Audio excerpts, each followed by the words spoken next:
Assalamualaikum warahmatullahi wabarakatuh. Kawan-kawan sekalian, kembali kita berjumpa di Jejak Semesta 65. Semoga kita semua dalam keadaan sehat walafiat, selalu dalam perlindungan dan pertolongan Tuhan Yang Maha Kuasa.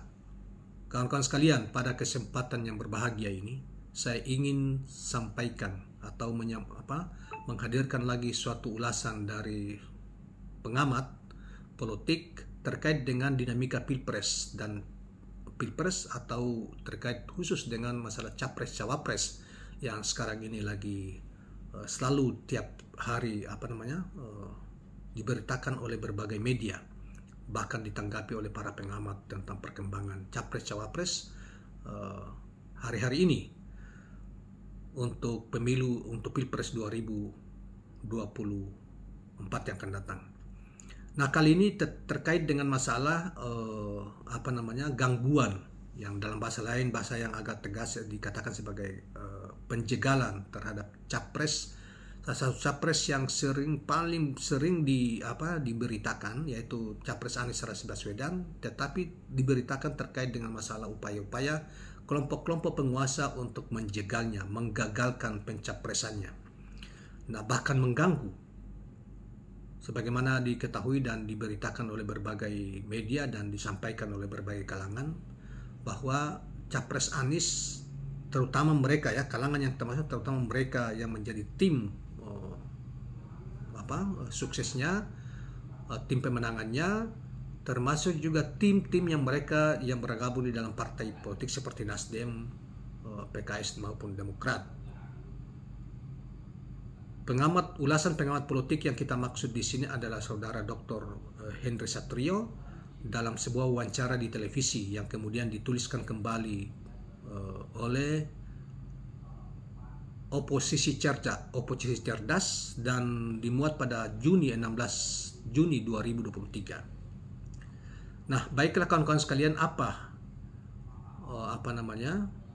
yang dikatakan oleh Henry Satrio tentang gangguan-gangguan terhadap Anies itu. Kita coba bacakan, saudara sekalian.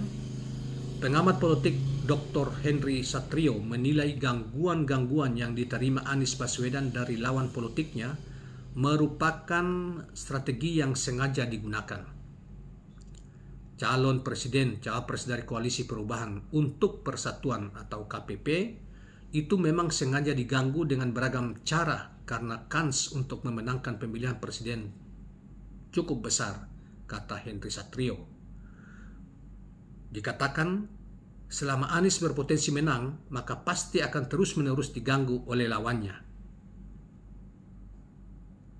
Gangguan itu, lanjut Henry, berupa tantangan pertandingan sebelum pertandingan yang Anies hadapi. Pertandingan yang akan dihadapi Mas Anies ada dua. Yang pertama, pertandingan sebelum pertandingan yang asli imbuhnya. Ini adalah momen yang sekarang ini dihadapi Anies sebelum menuju pertandingan yang asli nanti. Nah, jadi pertandingan yang sekarang ini baru dalam bentuk sosialisasi, termasuk juga upaya-upaya partai untuk mengkonsolidasi, memberi dukungan. Dan saya kira sebagaimana Anda semua tahu bahwa partai yang telah memberikan dukungan terhadap Anies adalah Partai Demokrat, Partai PKS, dan Partai Nasdem. Namun masih banyak juga tantangan-tantangan yang dihadapi, termasuk juga upaya-upaya untuk menghambat perjalanan Anies dan timnya, misalnya konsolidasi ke daerah-daerah, menyebar berbagai informasi hoax dan lain sebagainya, memasang spanduk mengatakan bahwa daerah ini rakyat menolak kedatangan Anies dan lain sebagainya, seperti di Surabaya beberapa waktu yang lalu, kemudian juga di Makassar, di Aceh, dan lain sebagainya. Nah, kemudian yang dimaksud Henry, pertandingan asli itu adalah pada Pilpres 2024 yang akan datang.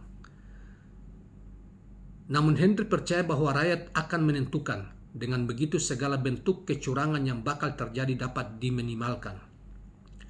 Kalau masuk dalam kompetisi yang namanya Pilpres, itu semua terserah rakyat, ujarnya.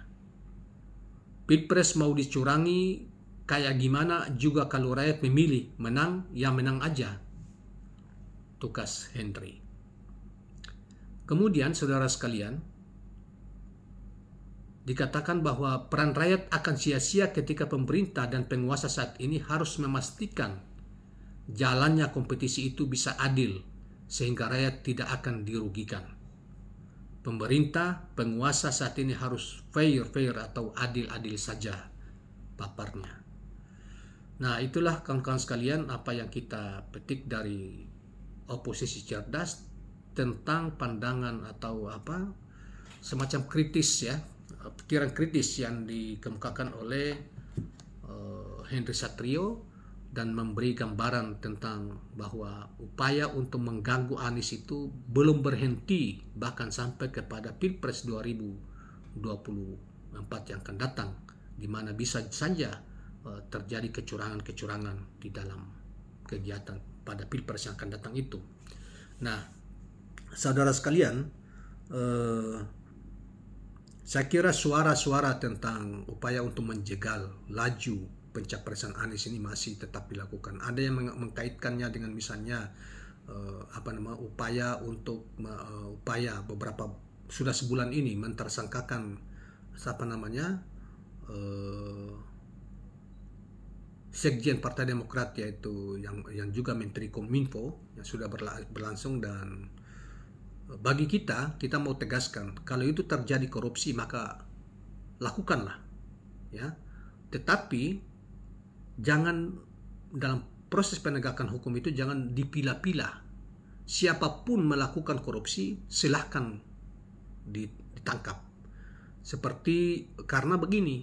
Karena seperti yang disampaikan oleh Menko Polhukam beberapa waktu yang lalu, Mahfud MD, dan dimuat di berbagai media, dikatakan bahwa seorang menteri yang jelas korupsinya tetapi disuruh mundur, tapi dia tidak mundur.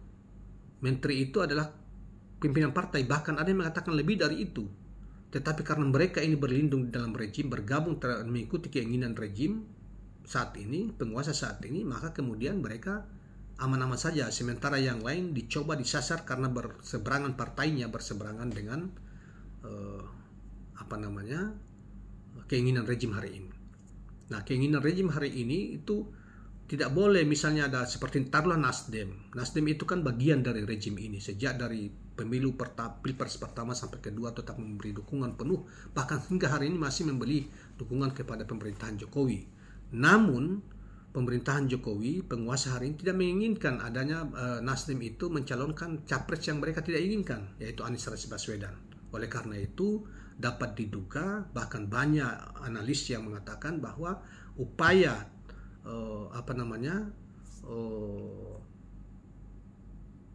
penegakan hukum yang menyasar kader-kader Nasdem hari-hari ini, misalnya mantan sekjen yang merupakan Menteri Komunikasi dan Informasi itu, Johnny Plate itu, yang telah berlangsung. Kemudian ada juga satu lagi yang diinikan oleh Barreskrim Polri, yaitu Sugeng Suparwoto. Kemudian ada juga terakhir yaitu Menteri Pertanian yang diduga menyalahgunakan kekuasaan oleh KPK karena diduga ada korupsi di sana. Maka opini yang berkembang, mengapa cuma mereka, padahal di luar sana masih banyak. Kenapa mereka dilindungi, misalnya seperti yang dikatakan oleh Mahfud MD tentang ada seorang menteri yang disuruh mundur tapi tidak mau, dan dia adalah ketua partai karena dianggap yang bersangkutan telah melakukan korupsi. Nah, dan masih banyak lagi. Nah, oleh karena itu dianggap bahwa proses penegakan hukum ini tidak adil, tidak fair kepada semua orang. Bagi kita, mereka semua kelompok, baik yang di rejim maupun non di rejim ini, yang melakukan kejahatan korupsi harus semuanya harus ditangkap atau dimajukan ke meja hijau atau diproses sesuai dengan hukum yang berlaku. Tidak kenal pandang bulu, apa itu dari Nasdem, apa itu dari partai lain, dan lain sebagainya. Jangan pilih-pilih tebang, jangan mempermainkan hukum untuk menyasar lawan-lawan politiknya. Itulah posisi kita seperti itu. Nah, oleh karena itu kita tidak membela para koruptor, enggak, sama sekali tidak. Tetapi semua orang yang terindikasi ke situ harus diperlakukan dengan adil, sama rata, baik itu yang berlindung di rejim maupun tidak, atau berseberangan partainya dengan rejim maupun tidak. Itu semuanya harus diperlakukan secara dengan prinsip keadilan yang kita anut. Demikianlah kawan-kawan sekalian, jangan lupa subscribe, like, dan share channel ini. Wassalamualaikum warahmatullahi wabarakatuh.